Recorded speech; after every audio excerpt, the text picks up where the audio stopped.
बिस्मिल्लाहिर्रहमानिर्रहीम। अस्सलाम वालेकुम। कैसे हैं आप सब लोग। आज हम आपको पोटा कलेजी की रेसिपी बताएंगे। पोटा कलेजी जो है वो ढाबा स्टाइल क्या हम आपको बताएंगे बनाना। ये एकदम से तैयार हो जाता है और बहुत ही लजीज तैयार होता है।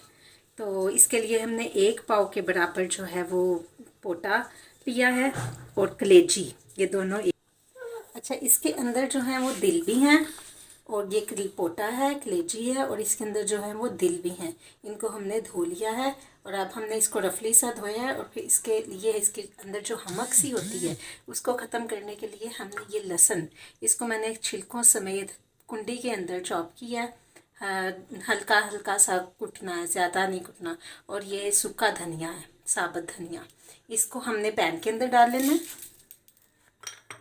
सूखे धनिया को और लहसुन को। और ये साथ ही हमने पोटा कलेजी इसके अंदर शामिल कर देनी है।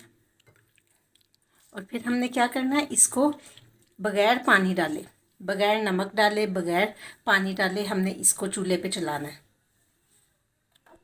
ये थोड़ी सी जो है वो हमने हल्दी इसके ऊपर आधा टीस्पून के बराबर वो डाल देनी है और हमने इसको ऐसे ही उठा के चूल्हे पे रख देना है। अच्छा, इसको मिक्स कर दें अच्छी तरह से और बगैर पानी डाले इसके ऊपर ढक्कन आपने दे देना है। ढक्कन दे के इसको दम पे रख देना है, ठीक है। दरमियानी सी आंच के ऊपर ये अपने ही पानी के अंदर पकेगा, इसके अंदर पानी डालने की कोई ज़रूरत नहीं है।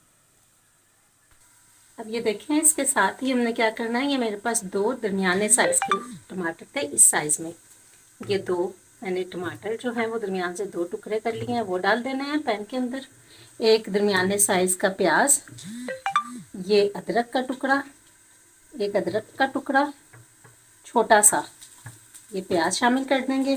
और ये चंद जवे हैं लहसुन के छील के, ये हमने शामिल कर दिए। इसमें आधा गिलास हमने पानी का डाला है और बस इसको हम पकने के लिए चूल्हे पे रख देंगे। बस इसको कवर करके हमने 5 मिनट के लिए पकाना है।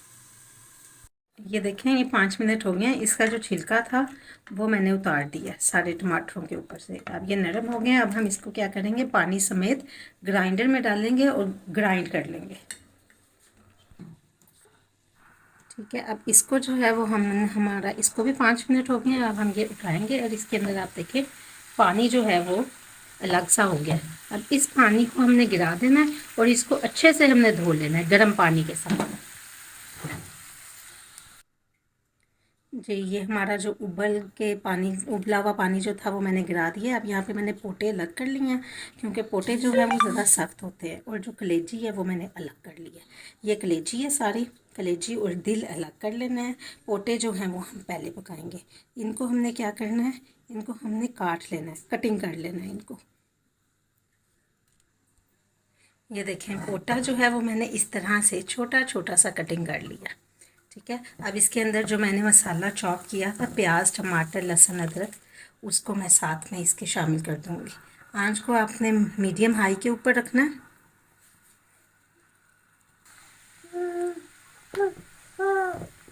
बस इसके साथ ही हम इसके अंदर मसाले शामिल करेंगे। मसालों में नमक, पिसी हुई मिर्चें, नमक जो है वो आधा टीस्पून लिया, पिसी हुई मिर्चें 1 टीस्पून, गरम मसाला पाउडर धनिया पाउडर 1 टीस्पून और ये ज़ीरा पाउडर है।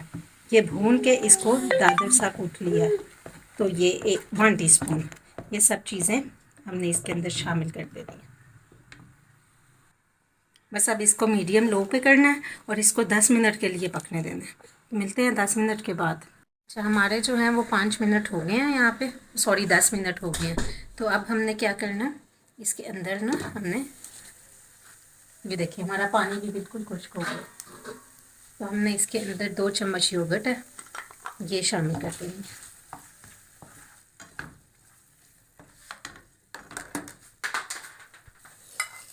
इसके साथ ही हमने इसके अंदर कलेजी और जो पोटा है, दिल है, वो शामिल कर देना है। ये पहले ही बहुत ज़्यादा नरम हो गया दिल, बस हमने इसको भूनना है ताकि मसाले जो हैं वो भी इसके अंदर जज़ब हो जाए अच्छे से। यहाँ पे मुझे थोड़ा सा ऑयल जो है वो आप अपने हस्बे ज़रूरत ऑयल जो है वो इसमें शामिल करें। मैंने 1/4 कप के बराबर इसमें ऑयल शामिल किया है। बस इसको भूनेंगे, अच्छे से इसकी भुनाई कर लेंगे। ये देखेंगे हमारा पोटा कलेजी भून चुका है अच्छी तरह से। आपने क्या करना है, यहाँ पे इसके अंदर 1 चम्मच काली मिर्च का ये शामिल कर देना।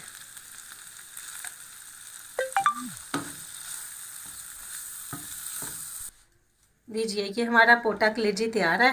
ये रेस्टोरेंट वाले जो हैं वो इसी तरह से बनाते हैं। आप थोड़ी सी ग्रेवी कर लेते हैं। अगर आप चाहते हैं इसको रोटी के साथ खाना तो आप थोड़ी सी ग्रेवी कर लें। इसके ऊपर गार्निशिंग के लिए आप इसको गार्निशिंग के लिए इसमें सब्ज़ मिर्चें, अदरक भी काट के डाल सकते हैं, धनिया डालें। बहुत ही लजीज, बहुत ही टेस्टी है।